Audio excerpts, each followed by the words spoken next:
Hey, David. Hey, Adam. You both are live now. So I'm excited to learn from you today, and I'll pass the mic to you, and good luck out there. All right, thank you. Hi, everyone. Thanks for joining us today. Really appreciate you taking the time to come and watch our presentation about vocational brewing programs. Before we begin, just want to take the time to thank craft beer professionals for having us, thank Andrew for all his work and effort, and for bringing us on board, and thank the sponsors um, of this conference. Uh, like I mentioned today, we're going to be talking about diversifying the brewing industry through vocational brewing programs. We're here in Pittsburgh, Pennsylvania, at Trace Brewing. I'm Dave Kushner. With me is Aadam Soorma, and looking forward to hearing from everyone and talking about this very interesting and important topic.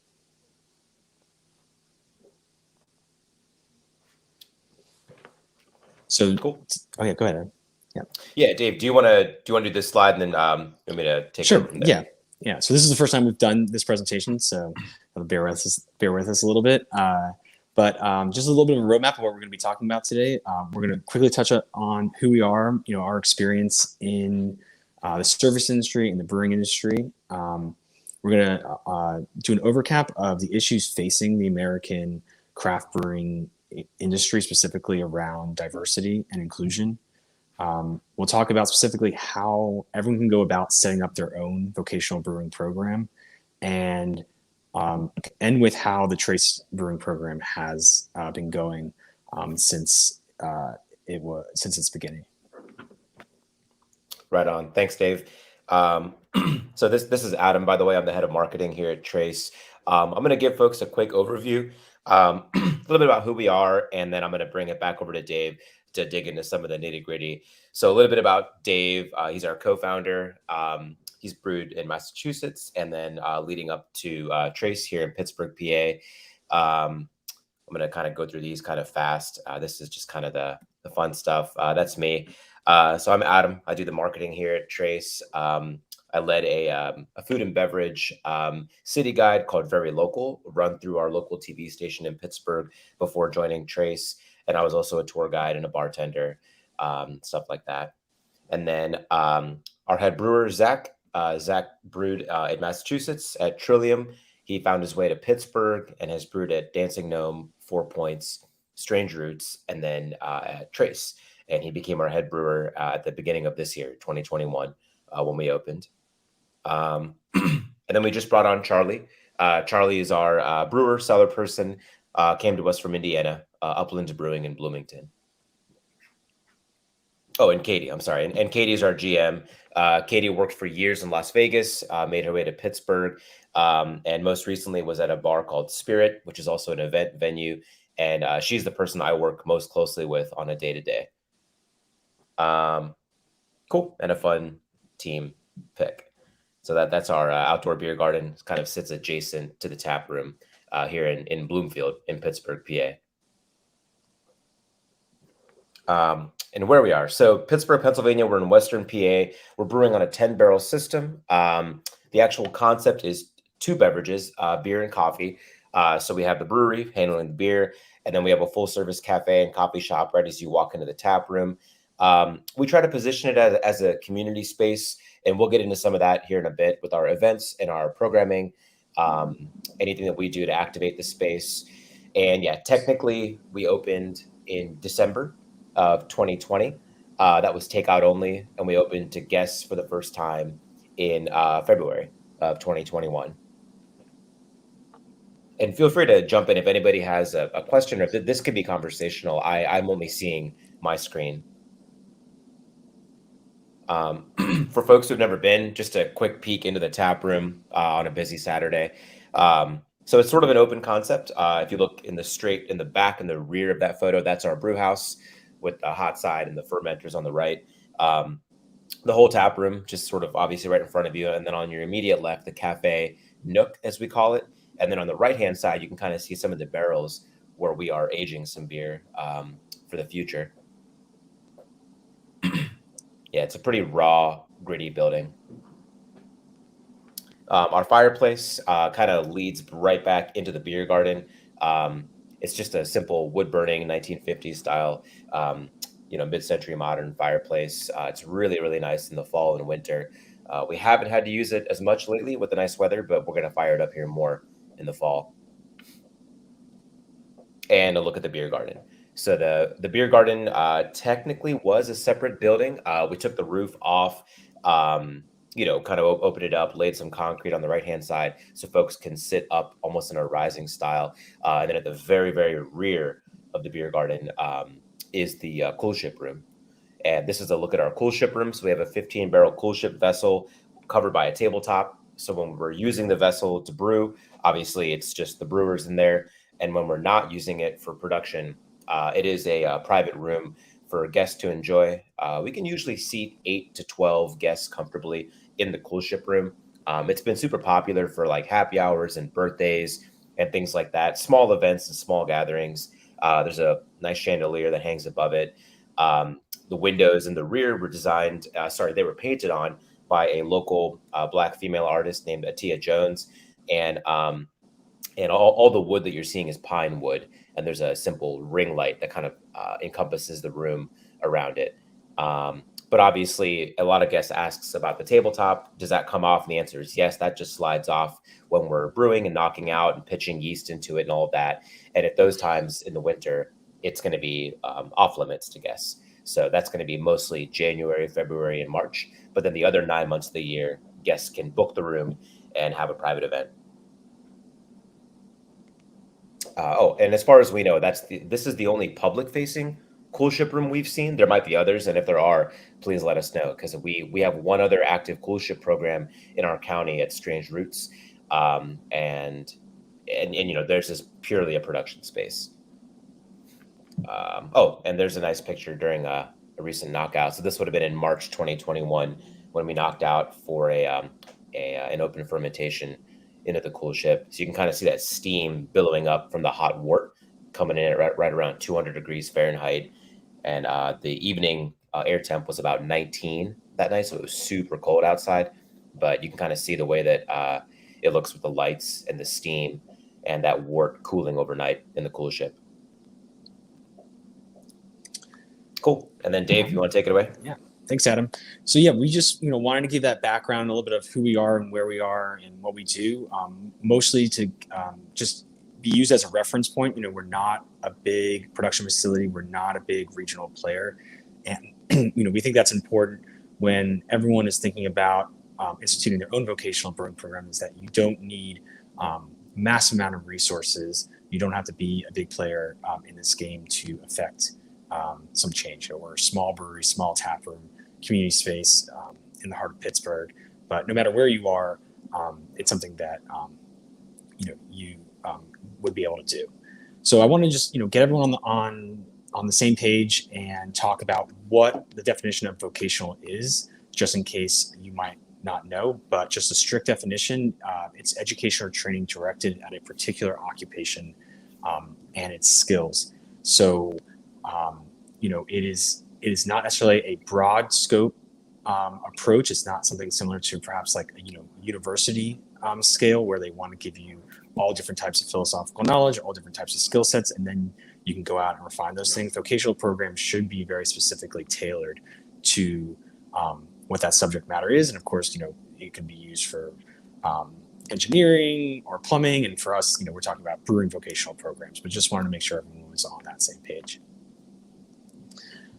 This is just a snapshot of where we've come. I'm sure most folks on this chat are aware of the explosion in the amount of craft beer. But when we are talking about issues of diversity, it's important to keep in mind that we're not talking about 500 breweries anymore or 2,000 breweries anymore. When I started brewing in 2012, that was about 2,300 breweries in the United States. And now, and this is only showing 2019 numbers, I believe in 2021, we're at 10,000 or about to reach 10,000 breweries in the United States. And so when we were talking about systemic problems to diversity in the American craft beer scene, it's not a small number of businesses now at this point. It's a massive amount of businesses that are in all 50 states and in most counties and all over the United States. And so this is a universal problem. It's not just an issue here in southwestern Pennsylvania or in New England. This graph is just showing you that explosion, which I'm sure we were all aware of.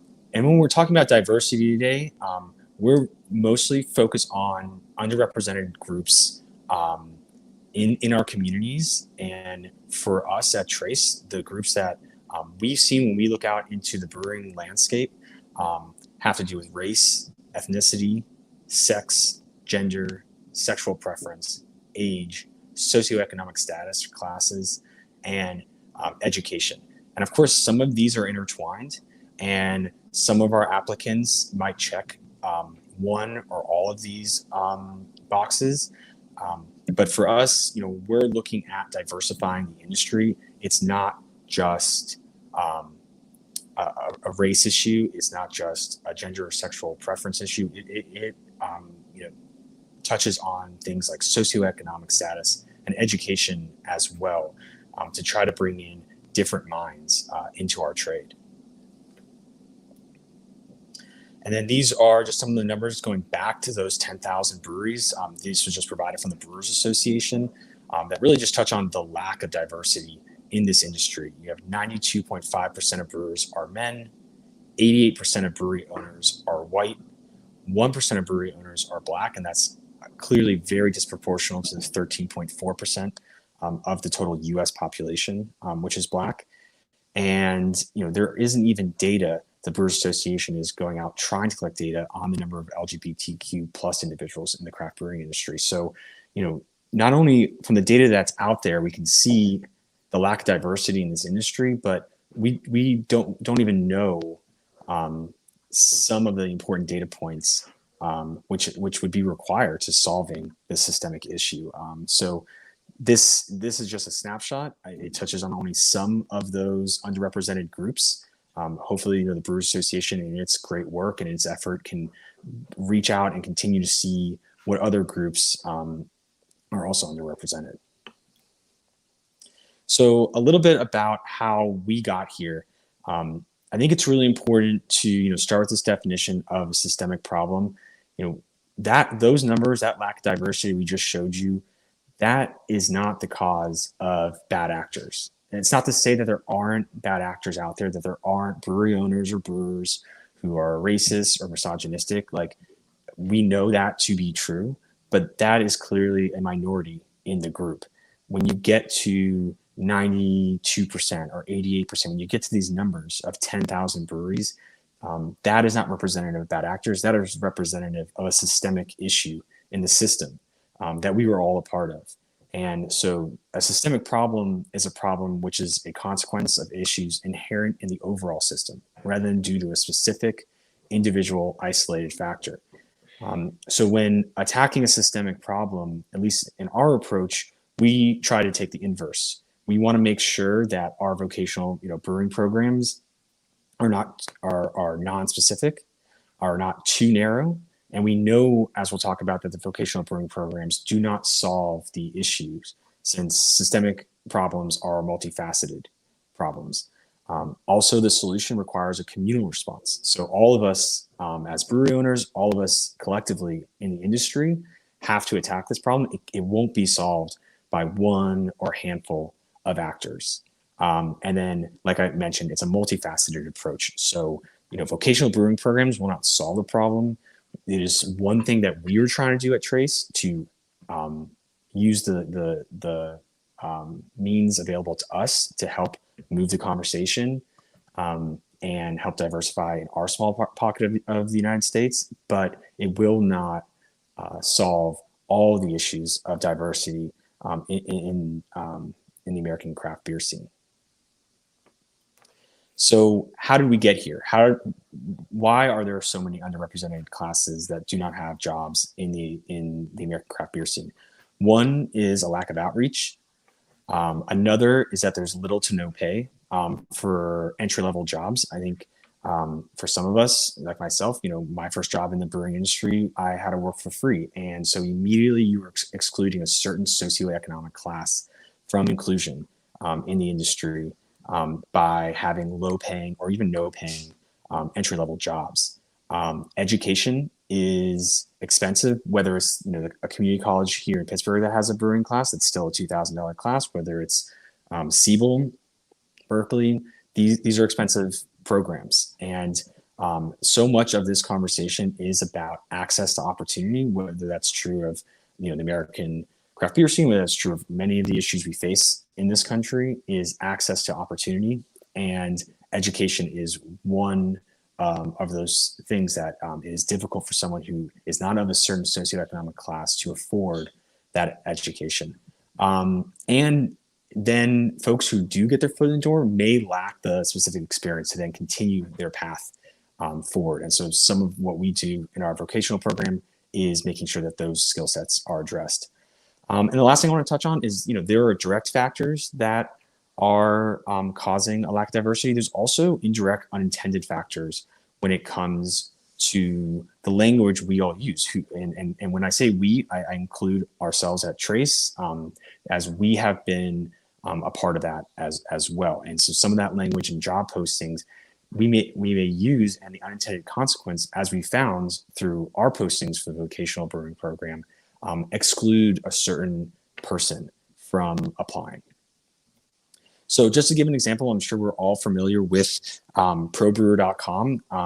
ProBrewer is one of the best sites for classified ads.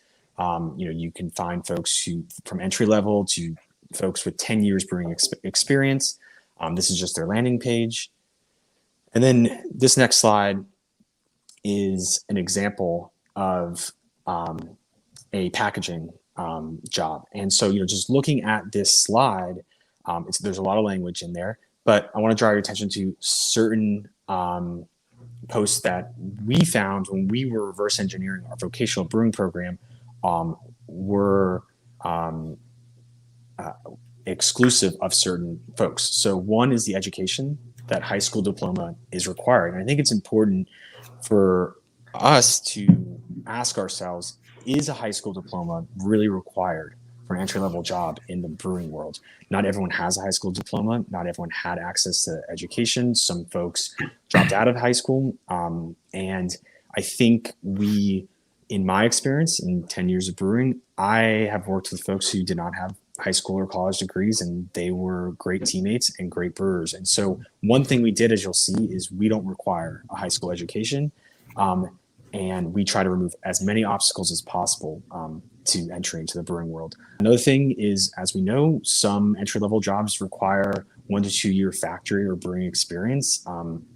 I would argue that's not a very entry-level job if you're requiring professional brewing experience. If we're continuing to select only from the folks who have jobs right now in the United States, we know that's going to be that same 88% of people who are white brewers. And so I think it's really important that we also ask ourselves, for entry-level positions, is it totally necessary that someone has shown their ability to work in a brewery?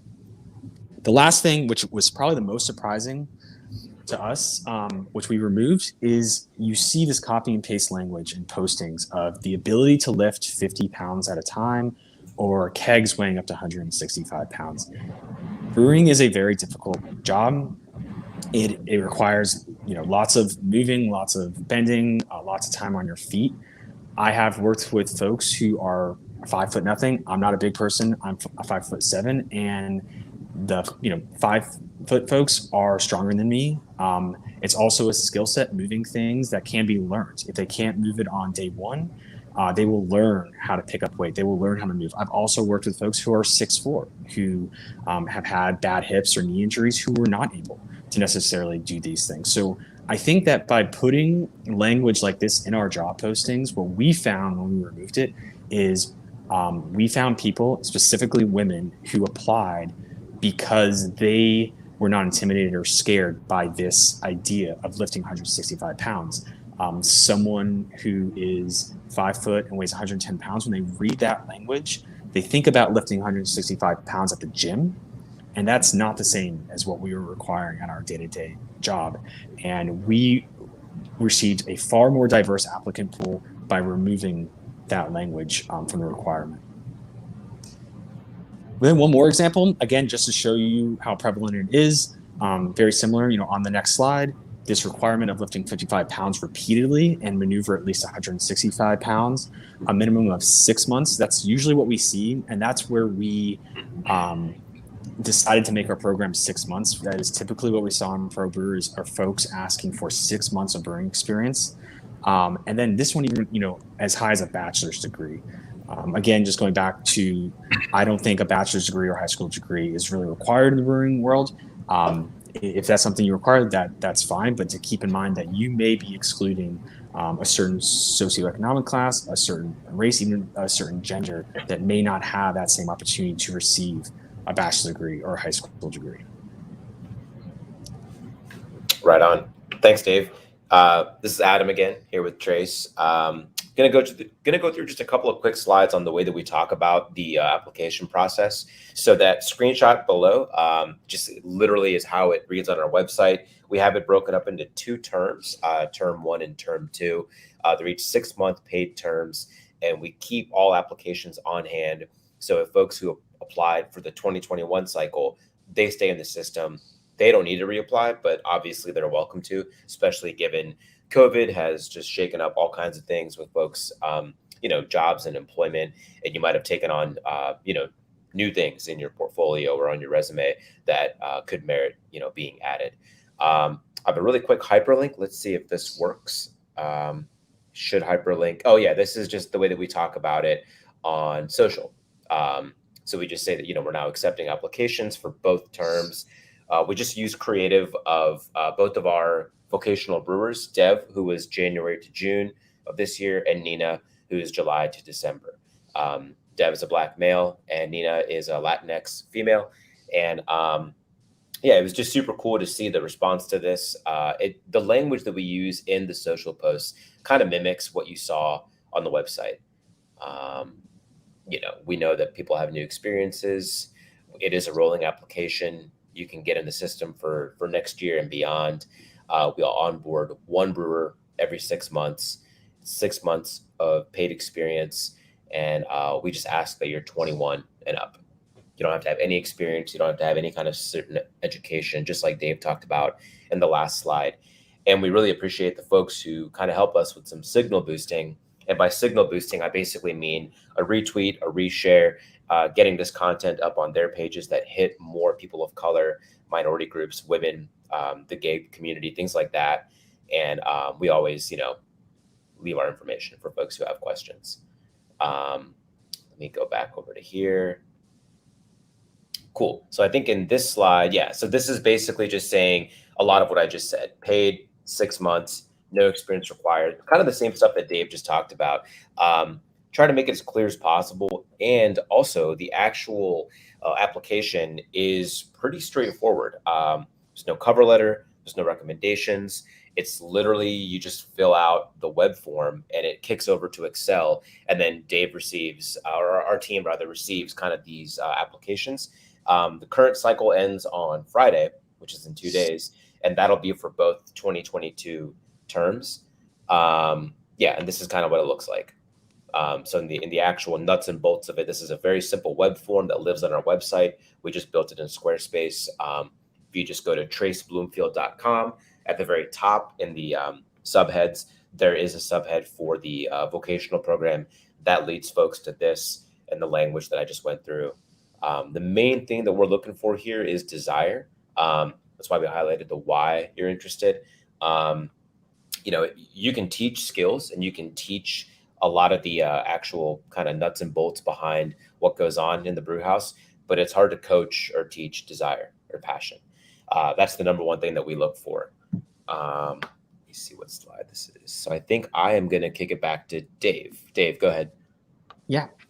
So just, kind of finishing up what Adam was saying, it's really important, we'll touch on it some more, that the language you use is essential to the application process of the vocational brewing program, both from, a legal side of things, but also to make sure that you are encouraging people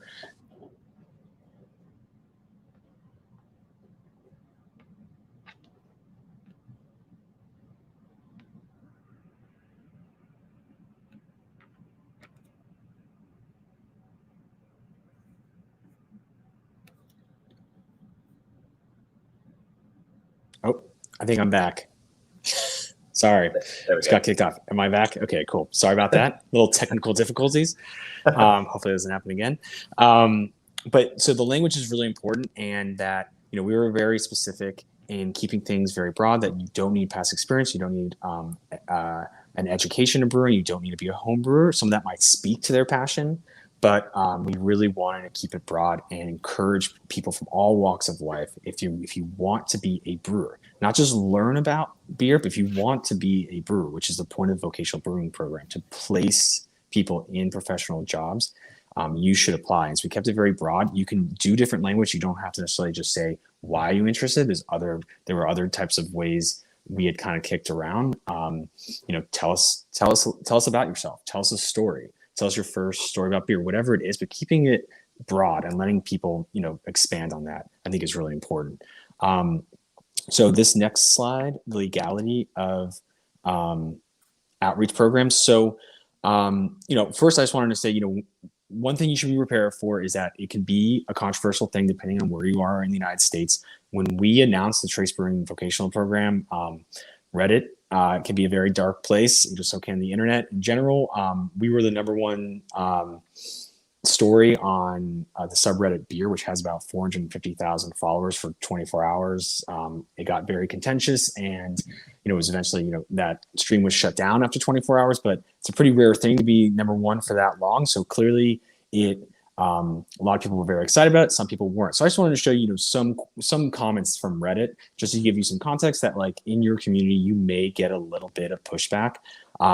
We had folks saying, hire someone because they're qualified, not because of the color of their skin or sexual orientation, which, we would argue there is no qualification we are asking for. So the idea that we would pick one qualified applicant over the other, we don't take resumes, we don't take cover letters.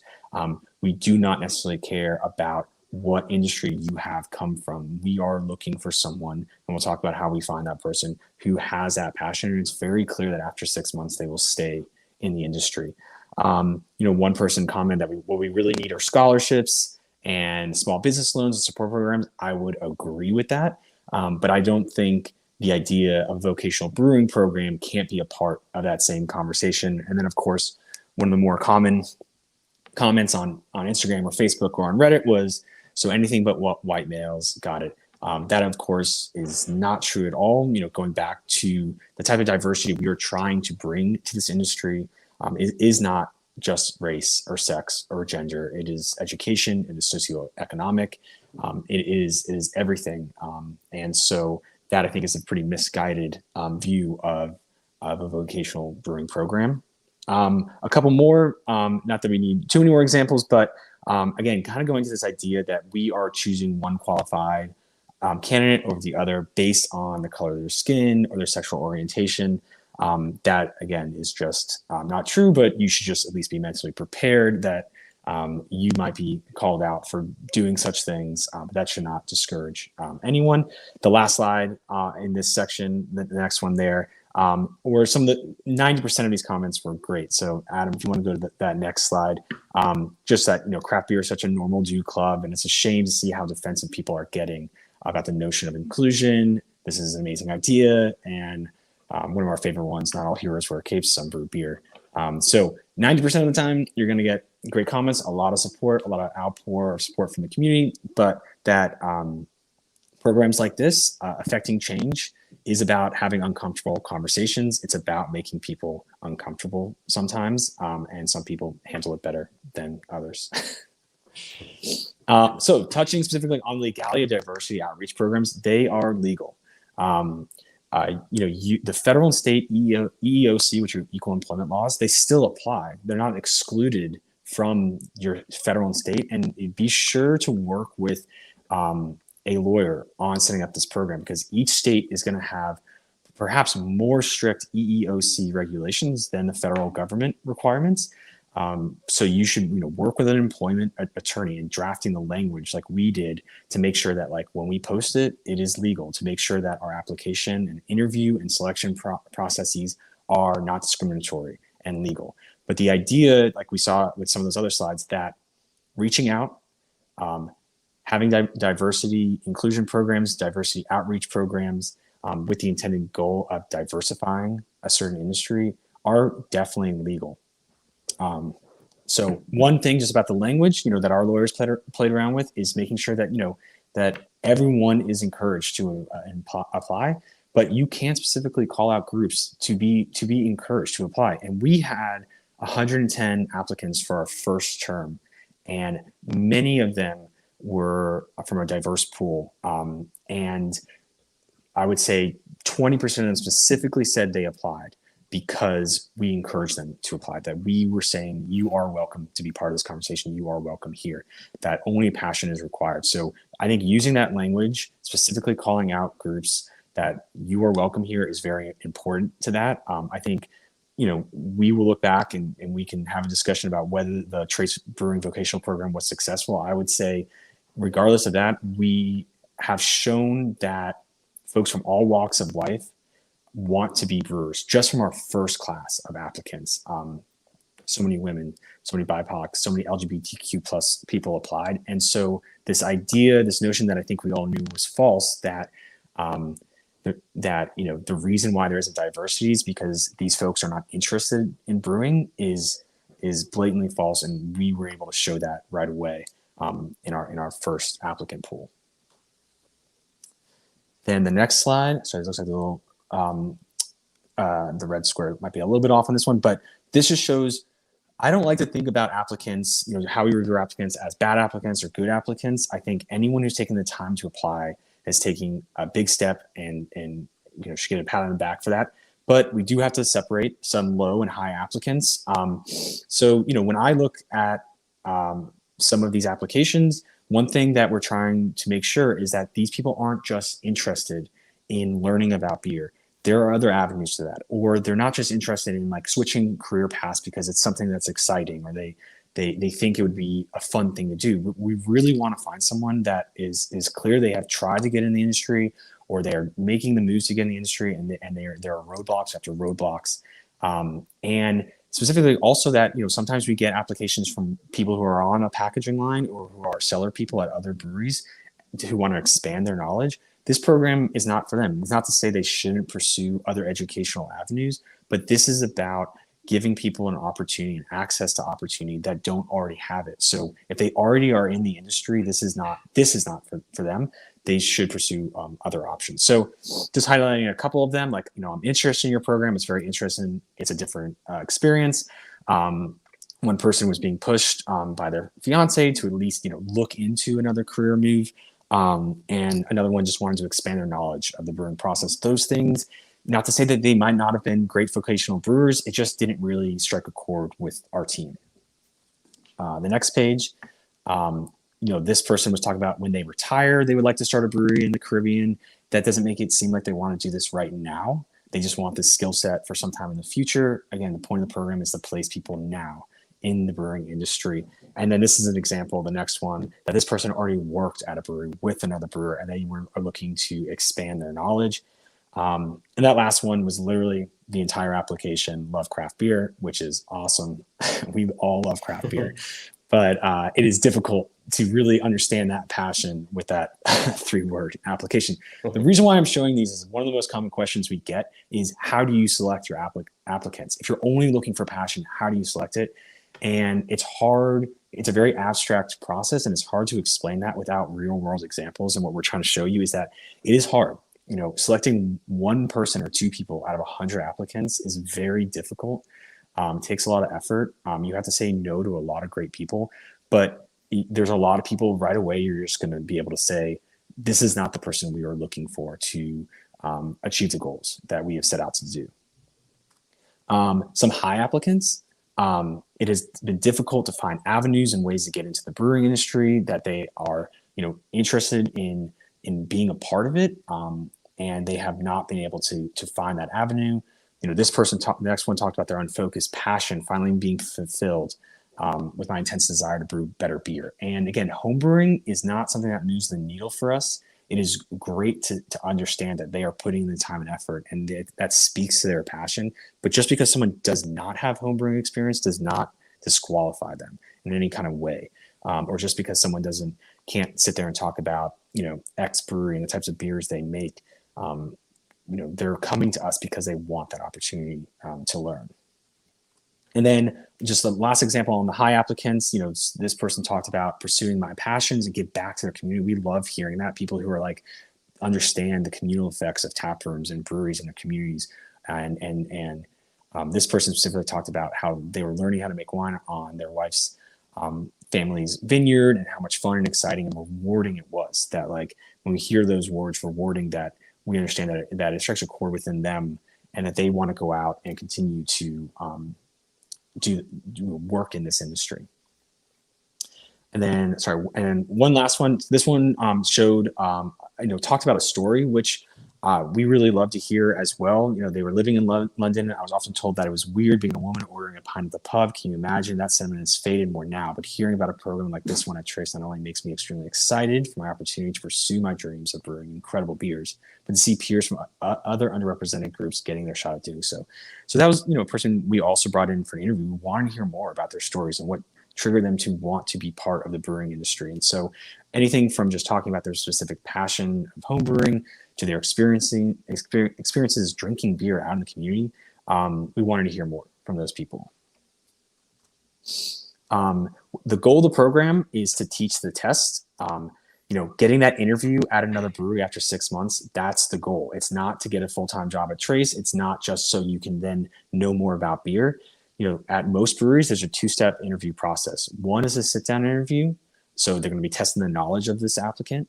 And the other is the shadow shift. So testing their spatial awareness and hands-on. And so we are trying to make our vocational brewers competitive in a very competitive industry where people have CBL degrees, where they have college degrees, where maybe they've been brewing at a place for 6 months or a year or 2 years. And so we want to give both skill sets, both the ability to speak about beer and the ability to use their hands and be a good team player in that environment.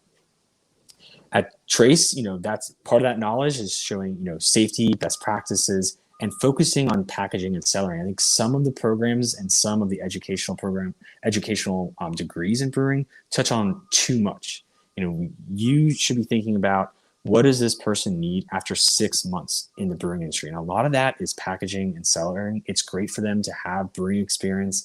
It's great for them to have, yeast management experience, all these things, but not to waste too much time on things that they don't really need to know after 6 months of experience. Showing them how to carry weight safely, understanding dangerous temperatures, pressures, and chemicals, CIP, cleaning in place, sanitizing in place, transfers, carbonation, dry hopping, like the things that if you go back to when you were only 6 months in the industry, what did you really, really know about brewing? That's the stuff we want to give them as much repetition as possible. And a lot of our curriculum focuses more on that than focusing on recipe formulation. A little bit more about our program, like we talked about, it's 6 months long. It's $15 an hour. It's 3 days a week right now. We want to make it 5 days a week. We also want to pay people more. And part of what we'll talk about is like going after state and local and federal grants to help subsidize and pay people more and get them as much experience. At least at Trace, if someone's coming to us for that full-time job, we also train them as a barista and a bartender and give them shifts so they can round out a full livable wage.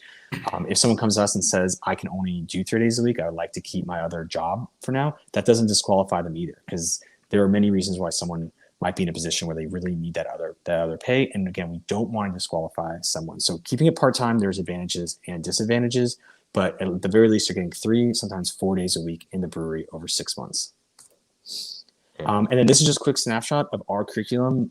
I put it together just kind of reverse engineering the ones from other university programs, from books that we've read. And we kind of start broad, Wikipedia entries, encyclopedia entries, and then going into like literature, going to websites, using things even like YouTube, podcasts, and then going more just into general discussion in the industry.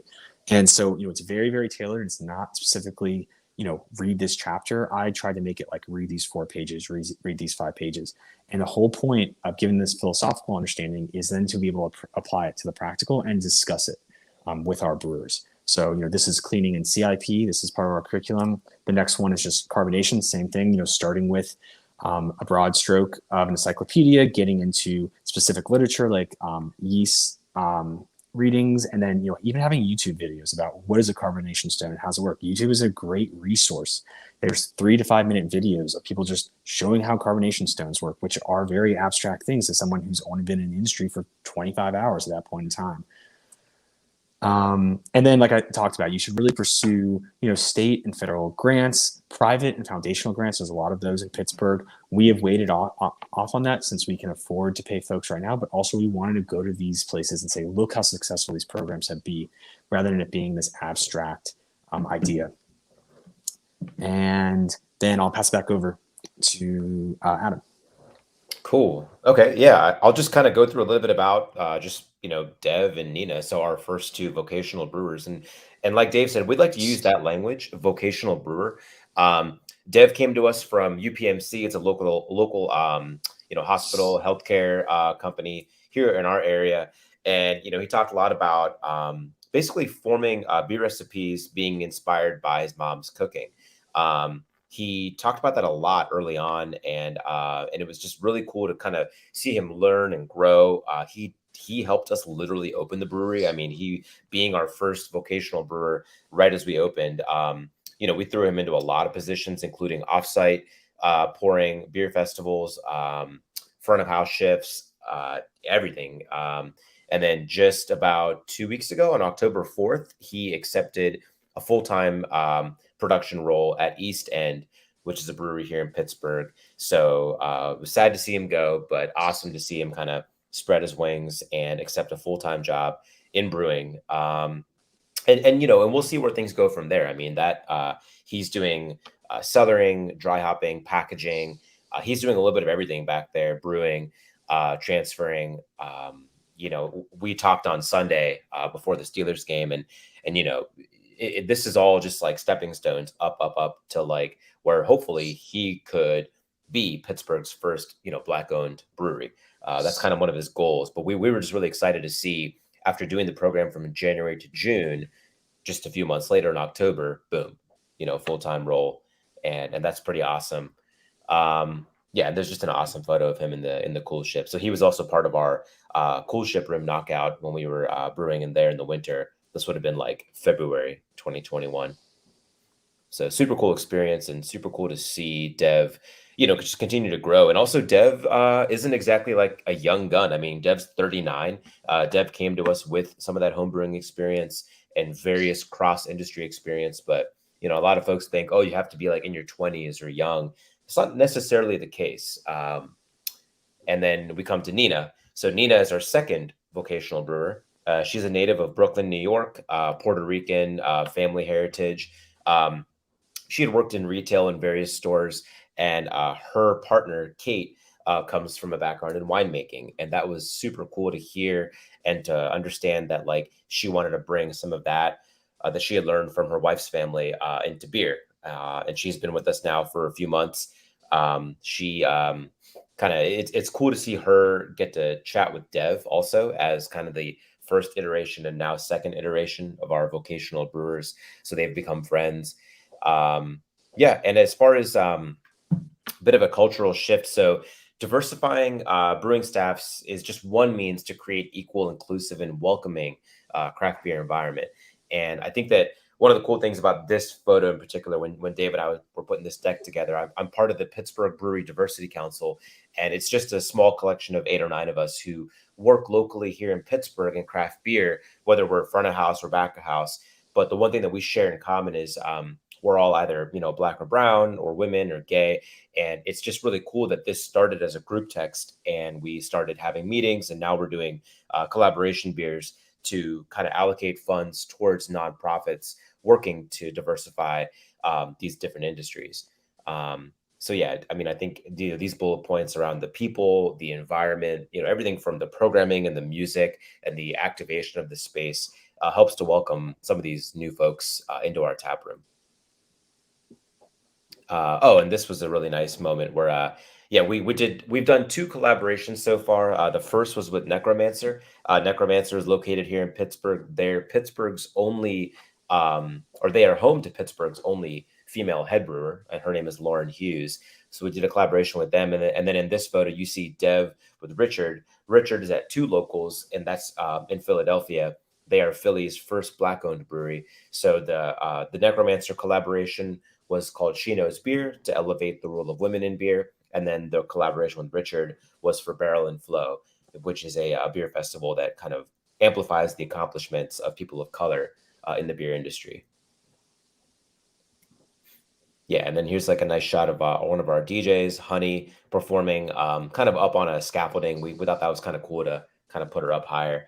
But we really, really lean into some of the, the hip hop nights, the trivia nights, the different the stuff we've done with the Pride Festival and during Pride Month in June, working with food vendors who are Black owned or minority owned, so that we're just driving traffic to them by default. So if you take a look around at Trace on a typical night, you definitely, do see folks who love craft beer are mostly white, but by programming the space in such a way that they are automatically supporting other businesses or other vendors or artists, makes it kind of a more holistic scene.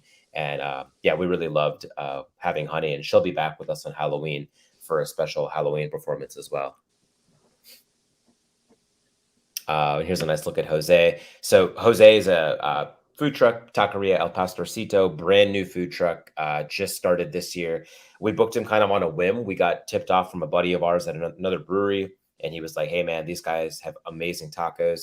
You should work with them. They are English second language, so it's a bit of a language barrier when we're texting or emailing, but I've been working with Jose, and now he is on a weekly Wednesday retainer. He'll be there tonight at Trace, and yeah, guests have been loving it. And just last night, our local TV station, WTAE, just did a segment on Jose and his El Pastor tacos and the way that he prepares his food and the way that he's grown his business. And that was really cool to see that folks are taking note of some of these minority-led vendors, food trucks, pop-ups, artists, anything we can do to bring them into Trace and bring them into our space. And he now has regulars at Trace, which is really cool that we have him, every Wednesday.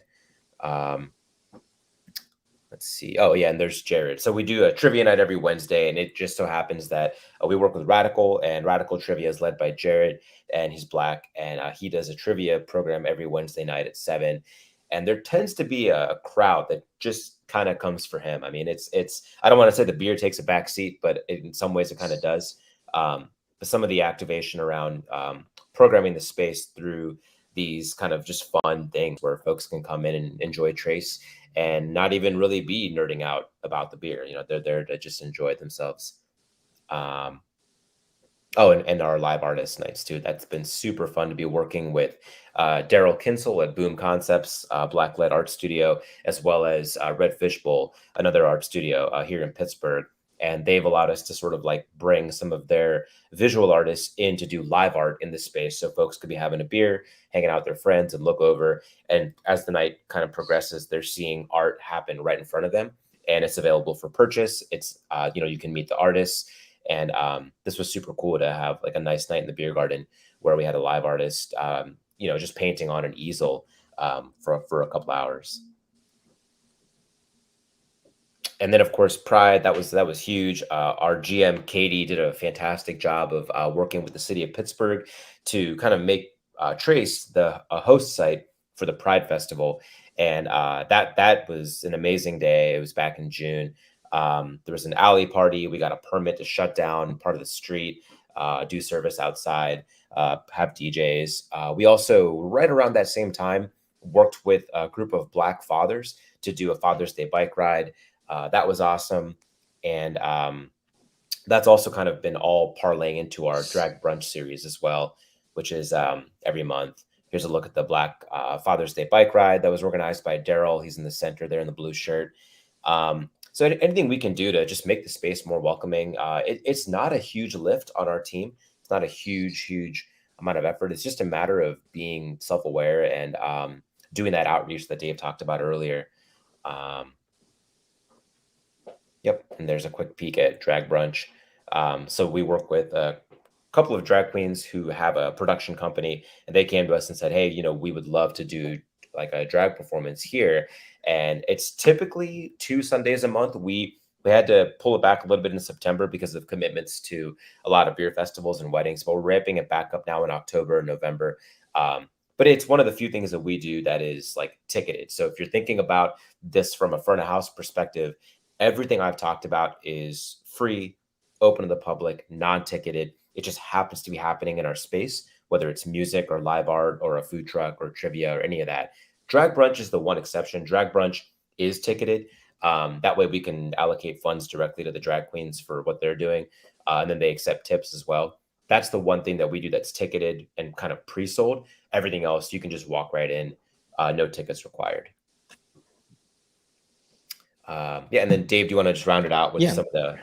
Go ahead. And then lastly, part of that cultural shift to make sure that your space is inclusive of everyone is, we have gender neutral bathrooms at Trace's as well. So, both these last slides just kind of show that all our restrooms are gender neutral, and kind of just touching on that. Again, the vocational brewing program is very specific to trying to diversify the brewing world. For the folks who are wearing, boots back in the brewery, but diversifying the brewing industry is multifaceted. We need to diversify our front of house staff and who we hire. We need to diversify our spaces, making sure that they're inclusive and safe and welcoming. Diversify the types of events and food vendors and musicians and artists that we work with. That will make a more inclusive industry, and it will, I think, attack this systemic problem from that multifaceted approach. So the last slide is just a quick review. Vocational brewing programs are one successful method to diversifying the brewing industry. Programs are legal, and be sure to consult with an employment attorney. Programs require a diverse outreach approach to be sure to attract diverse applicants. So making sure that you are reaching out to whether it's city council people, whether it's local nonprofits, whether it's community groups to help promote it through print media or social media, that it's not just going out to your Instagram and Facebook followers. Creating a curriculum for programs should focus on seller and packaging skill sets as much as possible, and that vocational brewing programs are not the end all, that a cultural shift in your brewery and taproom are also required. And that's it. So we can open up for Q&A. Sorry if we ran just a little bit long there. Appreciate everyone joining us. Yeah, I wonder is Andrew still with us here? I'm not sure, but so does anyone have any questions? I don't know if you want to just ask in the chat or if you want to just join us in the conversation. Yeah, and also I should have mentioned earlier, for folks looking to reach out, this might have been in the deck, but you can look us up on social media. It's just at Trace Brewing, TRACE Brewing. That's on Twitter, Instagram, and on Facebook, just / Trace Brewing. So you can always message us, reach out that way if that's easy. That goes right to me and Dave. And yeah, I'm just looking at the chat box. Any questions? If there are no questions, we have a couple more minutes. We can talk about some of the common questions that we get. Why we did a program like this. One, because we looked around the industry and saw it wasn't diverse, and we felt like we needed to do something within the skill sets that we have, and within the abilities that were available to us. It doesn't mean that you have to do a vocational brewing program. It doesn't mean that's is the only approach. It's just something that we were able to do since the brewing team at Trace has 25 years combined experience. Our knowledge and skill set is our asset, and that's something we want to impart to the community, whether it's helping start scholarships, whether it's just the way that you're hosting events and trying to draw people into spaces. All those things are part of the solution. Vocational brewing programs are a heavy lift. It takes a good amount of time to make the curriculum, to go through the applicant pool, to choose an applicant, to train someone new who's incredibly green to the industry every 6 months. But that person's also there helping your team. They're not just there shadowing. They're there helping move things, being part of the conversation, helping make a great beer. And so you also get something back, and it's incredibly rewarding. I mean, to see Dev, our first vocational brewer, go out and get that full-time job and know that we provided that stepping stone to hopefully a lifelong career path for them is incredibly rewarding. So it's a lot of effort, it's a lot of time, but it's something that Aadam and I really recommend doing if you have the means to do so. And then, I think we touched on another question we get is just how we pick our applicants. We chatted about, just trying to find someone who's passionate and it's clear they want to be part of the industry. And then how much it costs, we bought books for our library. I spent about $1,500 on books. I think there was probably about $3,000 on books that I wish we could buy. And then someday we'll just keep including it. The curriculum is a living curriculum. We sit down and talk with our vocational brewers about what's working, what's not. And we can, obviously add podcasts, add books, add articles as we go along. But, from a literature standpoint, I'm a big believer in, just having that hard copy, that book. And that was about $1,500 day one to purchase. And other than that, I'm trying to think if there's any other common questions we get. Any questions in the chat, Aadam? Nope. Okay. I'm looking in both the comment stream and the Okay. private chat stream. I don't see anything. I think we're in pretty good shape. Andrew says we just X out when we're done, but yeah, appreciate the time. Yeah, this was great. Yeah, no, we appreciate Andrew having us. And like Aadam said, feel free to reach out to us. Definitely come visit us in Pittsburgh at Trace. And thanks for listening in. Thanks, everyone. Cool. See you guys. See you, Dave.